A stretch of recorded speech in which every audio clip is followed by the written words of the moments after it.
দেখুন, বাংলার মুখ্যমন্ত্রী মমতা ব্যানার্জি তার ছটি দপ্তর, তার মধ্যে অন্যতম পুলিশ মন্ত্রী। এনার আমলে অনেকটাই যে আইন শৃঙ্খলার অবনতি বা পুলিশ যে শুধু এনাদের কাছে পার্সেন্টেজ তুলে পাঠাতে পারলেই তেনাদের 7 খুন মাফ, এবং যে যত দারোগা বেশি টাকা তুলে ওনাকে 25% পাঠাবে তার ভালো প্রমোশন পোস্টিং হবে। যত বেশি লুট করতে পারবে, যত বেশি লরির ড্রাইভার থেকে শুরু করে ডাম্পারের ড্রাইভার থেকে শুরু করে যে কোনো জায়গা থেকে যত বেশি টাকা তুলে মমতা ব্যানার্জিকে 25% পাঠাবে, সেই সমস্ত দারোগাদের আরো বেশি শক্তপোক্ত থানায় পোস্টিং হবে। তারা কি করবে? তারা আইন শৃঙ্খলা দেখবে, না তাদের টাকা তোলার মেশিন নিয়ে তারা বসে থাকবে? তো তাদের নিয়ে কিছু আপনারা প্রত্যাশা করেন না? আমরা করি।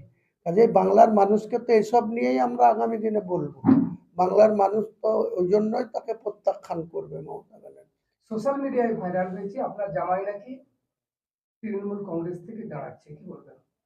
অতটা দুর্বল হুমায়ুন কবির না যে হুমায়ুন কবিরের বাড়িতে তাকে চমকিয়ে ধমকিয়ে তার আত্মীয় স্বজনকে বা তাকে আমার এগেনেস্টে, আমার মিসেসের এগেনেস্টে একটা নোটিশ সার্ভ করেছে।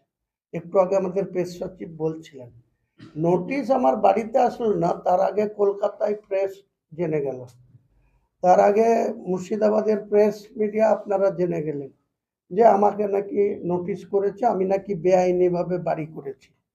তা 2002 সালের ডিসেম্বর মাসে আমার এই বাড়ি থেকে 300 মিটার দূরে ঠাকুর বাড়ি আছে, মানিকগড় ঠাকুর বাড়ি। করুণাময় ঠাকুর, হিরণময় ঠাকুর, কেষ্ট ঠাকুর আর একটা নবোদয় কি ঠাকুর, 4 ভাইয়ের জায়গা। আমি টোটাল লম্বা করে অনেকটা 4404, 4402, 4403, 4406 ওই আশপাশে অনেক কটা প্লট। আমি সেই সময়, এখন ওখানে 20 লাখ টাকা কাঠা, যেখানে আমি বসবাস করি 20 লাখ টাকার নিচে পাবেন না। আমি মাত্র 17,000 টাকা কাঠাতে টোটাল ওই জায়গাটা 2002 সালে কিনি। আমি কিন্তু কোনো নালা কিনিনি, ওখানে ভরাট করে ওরা আমাকে দিয়েছিল। করুণাময় ঠাকুরের ছেলে মুক্ত ঠাকুর এখনো বেঁচে আছে, তাদের নেতৃত্বে এখানে ভরাট করে, রেকর্ডে নালা ছিল কিন্তু সেটাকে ভরাট করে 3 বছর ফেলে রেখে 2005 সালে বাড়ি করতে শুরু করেছিলাম। 2007 সালে তখন শাহজউদ্দিন শেখ বলে, সেও প্রয়াত হয়েছে, আরএসপির প্রধান ছিল, তার কাছ থেকে অনুমতিপত্র নেওয়া আছে এবং তারপরে এটাকে মিউটেশন করা আছে। কনভার্সন করার জন্য অন্ততপক্ষে 2007 সালে দুতলা বাড়ি করার পর 8 সালে ফ্রিজ জমা দিয়ে ন্যায্যভাবে যাতে ওটাকে ভিটে করা হয় বলা হয়েছে। এসডিএল এরও লেভেলে ইনকোয়ারি এসছে। সেই ভিটে কখনো বলেছে 1 সপ্তাহের মধ্যে হয়ে যাবে, কখনো বলেছে আপনি এত হাইলাইট ব্যক্তি, এটা নালা রেকর্ড, সেটা ভিটে করা যায় না, তাই তারা করেনি। দুবার জমা দেওয়া আছে, তার সমস্ত ডকুমেন্টস আছে, সব আছে। একটা এই তৃণমূলের নেতৃত্বরা একটা আইন জানে না যে কোনো ব্যক্তি যদি 10 বছর কোনো বাড়িতে সে ইনলিগেল না লিগেল করার সময় কি রায়াত চেঞ্জ ছিল, কি জমির কি ছিল, সেটা দেখার বিষয় না। টানা 10 বছর যদি সে বাড়িতে বসবাস করে, সেই বাড়িতে ভাঙার কোনো অর্ডার করাতে গেলে হাইকোর্টের অর্ডার লাগে।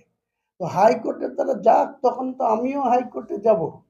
তা না হলে আমাকে ল্যান্ড ডিপার্টমেন্ট একটা চিঠি করেছে, যে চিঠিটা মার্কেটে আগে 3 দিন ঘুরে বেড়ালো, তারপরে আমার বাড়িতে বিকেল 5টায় এসছে।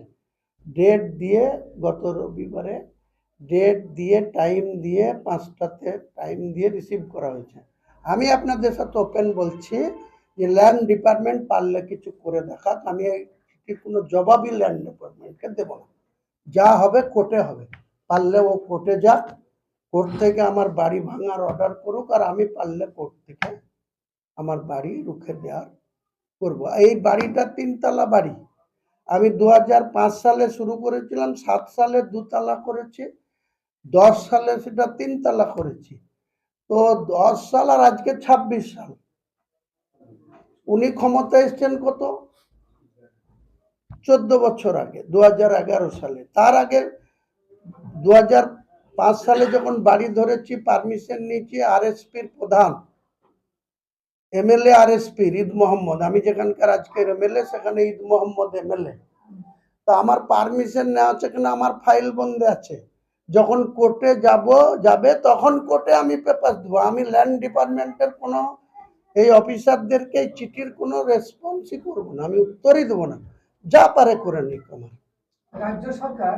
রাজ্য সরকার আবার বলে দেখবেন যে মমতা ব্যানার্জি কোনো নীতির ধার না ধরে, যে কংগ্রেসকে তিনি ত্যাগ করে তৃণমূলের জন্ম দিলেন, সেই কংগ্রেসকে আবার 2001-এ হাত ধরলেন, মিডিলে আবার হাত ছাড়লেন, আবার হাত ধরলেন। এই করতে করতে 2011-তে এসে আবার কংগ্রেসকে সঙ্গে নিয়ে কিন্তু সাকসেস পেল। বা সেই সময় কোনো নীতির পালাই নাই, একটাই লক্ষ্য, মানুষ 7 বারের বামফ্রন্ট সরকারের বিরুদ্ধে অনেক মানুষের অনেক কিছু বলার যখন সময় আসলো, তখন ইনি সমস্ত কিছুকে বিসর্জন দিয়ে নীতির কোনো না ধার ধরে মমতা ব্যানার্জি প্রতি শনি রবিবারে বুদ্ধিজীবীদের রাস্তায় নামালেন। লক্ষ্য একটাই, যে বাংলার কুর্সি দখল করতে হবে। আজকে যখন সেই মমতা ব্যানার্জি চোরের রানীতে পরিণত হয়েছে, যখন তিনি দুর্নীতিগ্রস্তদের নেত্রী হয়েছেন, তিনার আশপাশ যারাই আছে তাদের, আর ওই ববি হাকিম, তাকেও পুলিশ ইডি গ্রেপ্তার করেছিল আপনারা জানেন, সুব্রত মুখার্জি, তাকেও গ্রেপ্তার হতে হয়েছিল, শোভনদেব চট্টোপাধ্যায় প্রাক্তন মেয়র, রাজ্যের প্রাক্তন মন্ত্রী, তাকেও গ্রেপ্তার হতে হয়েছিল। কুণাল ঘোষ আজকে যিনি বড় বড় কথা বলছেন, ইনি 3.5 বছর সারদা কেলেঙ্কারিতে গ্রেপ্তার হয়ে এই মমতা ব্যানার্জির বিরুদ্ধে কত রকম অভিযোগ এনেছিল। যে মমতা ব্যানার্জি সব থেকে বেশি, যদি সুদীপ্ত সেনদের কাছে মুকুল রায়ের মাধ্যমে, আজ মুকুল রায় সদ্য দুনিয়া ছেড়ে চলে গেছে, এই মুকুল রায় আমাকে একদিন বলেছিল যে আমি যে পাপ করেছি, সুদীপ্ত সেনদের পাবলিকের টাকা নিয়ে মমতা ব্যানার্জিকে মুখ্যমন্ত্রী করতে গিয়ে আমি যে টাকা মুখ্যমন্ত্রীর হাতে তুলে দিয়েছি বা ব্যয় করেছি, তার জন্য তিনি 2017 সালে বিজেপিতে গেলেন এবং বললেন আমি পাপের প্রায়শ্চিত্ত করার জন্য তৃণমূল ছেড়ে বিজেপিতে গেছি। তার আগে সবাই জানে যে মুকুল রায় আর মমতা ব্যানার্জির কি সম্পর্ক ছিল। মুকুল রায়কে বাংলার রাজনীতিতে চাণক্য বলা হতো, এক প্রণব মুখার্জিকে বলা হতো সর্বভারতীয় ক্ষেত্রে, আর রাজ্যের ক্ষেত্রে বলা হতো মুকুল রায়কে। তো এই মুকুল রায়দেরকে সদ্ব্যবহার করে তারপরে তাদের সঙ্গে কি দুর্ব্যবহার করেছে, আজকে উনি অতীতকে ভুলে যাচ্ছেন মমতা ব্যানার্জি। এখন হঠাৎ করে আমাদেরকে গদ্দার আখ্যা দিচ্ছে, আমাদেরকে কীট পতঙ্গর সঙ্গে তুলনা টানছেন। কিন্তু এই মমতা ব্যানার্জি মুর্শিদাবাদের প্রশাসনিক মিটিংয়ে অনলাইনে স্ট্রংম্যান বলেছিল হুমায়ুন কবিরকে, সেটা চিফ সেক্রেটারি ছিলেন মনোজ পন্ত, সেখানে ডিজিপি ছিলেন, সেখানে প্রাক্তন এই জেলার জেলা শাসক রাজশ্রী মিত্র ছিলেন। সবার সামনে কালেক্টরিতে মিটিংয়ে আমাকে স্ট্রংম্যান আখ্যা দেওয়া হয়েছিল, এই মমতা ব্যানার্জি দিয়েছিল। আজকে যখন তার কোনো স্বার্থ পূরণ হয়ে গেছে, যখন হুমায়ুন কবিরকে মানুষের কাছে হেউ করতে হবে, মানুষকে তার গ্রহণযোগ্যতা দিন দিন বাড়ছে, সেটা যখন তার চক্ষুশূল হয়ে উঠছে, তখন তাকে বলা হচ্ছে যে গদ্দার বা বিজেপির বি টিম ইত্যাদি ইত্যাদি। আমি নাকি বিজেপির সঙ্গে, আমার বক্তব্য হচ্ছে মমতা ব্যানার্জি আপনার সঙ্গে বিজেপির কি সম্পর্ক আছে, আপনি সেটা বাংলার মানুষের কাছে আগে ক্লিয়ার করুন, এটা আমার বক্তব্য। আর দ্বিতীয় কথা, আমরা 2026-এর আমাদের একটাই মিশন, যেভাবে আপনি 2009-এর পর থেকে 2011 পর্যন্ত আপনার একটাই টার্গেট ছিল 34 বছরের বাম জমানাকে বাংলার মানুষের কাছ থেকে মুক্ত করা বা বাংলার প্রশাসন থেকে তাদের বিচ্যুত করা বা হারানো। আজকে আমাদেরও কিন্তু একটাই টার্গেট, যে আপনার মতো যে দুর্নীতিগ্রস্ত নেত্রী আপনি দিচ্ছেন, আপনার ক্যাবিনেটের দুজন বলিষ্ঠ মন্ত্রী জেল খেটেছে, দুজন এমএলএ জেল খেটেছে, আপনার দলের সম্পদ বলেন, বাঘ আখ্যা দেন বীরভূমের অনুব্রত, সে তেহার জেলে কতদিন ছিল। তাহলে দুর্নীতির পাহাড় আপনি করে রেখেছেন। বাংলার সাধারণ মানুষের স্বার্থে একটা দুর্নীতি মুক্ত স্বচ্ছ ভাবমূর্তির একটি সরকারের খুব প্রয়োজন বাংলার মানুষকে রক্ষা করার জন্য। তাদের কর্মসংস্থান, তাদের যে কোনো ন্যূনতম যে পরিষেবা, স্বাস্থ্য, পানীয় জল, শিক্ষা, যে কোনো, এটা যদি সাধারণ মানুষকে পেতে হয়। আপনি শুধু ভাতার রাজনীতি করছেন ভোট ব্যাংক ধরে রাখার জন্য। শুধু আপনার একটাই কথা, সরকারি কোষাগার থেকে দানছত্র খুলে আপনি মানুষের অর্থনৈতিক মেরুদণ্ডকে পঙ্গু করে দিয়ে আপনার স্বার্থকে পূরণ করার জন্য আপনি রাজনীতি করছেন।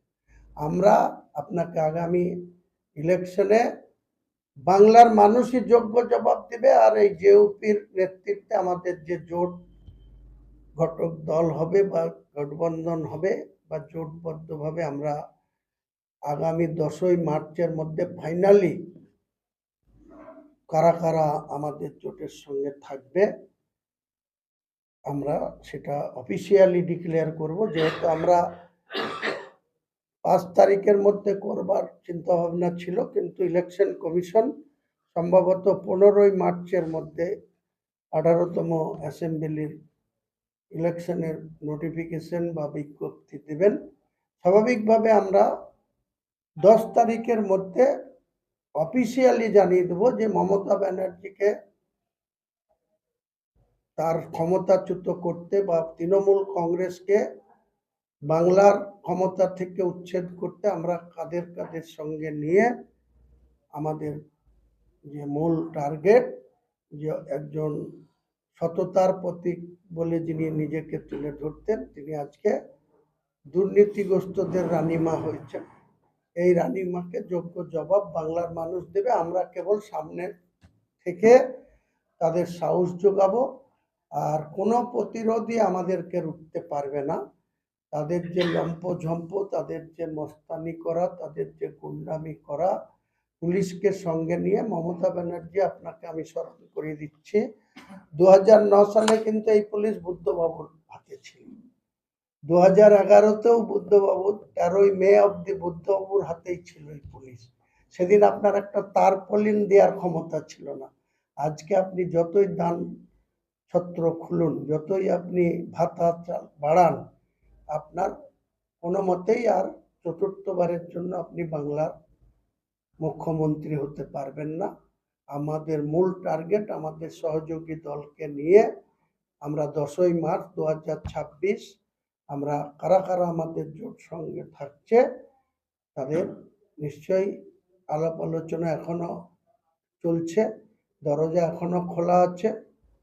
সেই আমাদের সঙ্গে কারা থাকবে, আমরা কাদের সঙ্গে নিয়ে লড়ব, নিশ্চয়ই বামফ্রন্টের শরিক দলের সঙ্গে আমি কোনো জোটে যাব না। কারণ আজকে বাংলার রাজনীতিতে শরিক দল আরএসপি, ফরওয়ার্ড ব্লক, সিপিআই, এদের কোনো রাজনৈতিক অস্তিত্ব বাংলার কোনো বুথে নেই, কোনো গ্রামে নেই, কোনো অঞ্চলে নেই, কোনো জেলায় নেই। কারণ যখন সিপিএম ক্ষমতায় ছিল 77 সাল থেকে 2011 সাল 13ই মে অব্দি,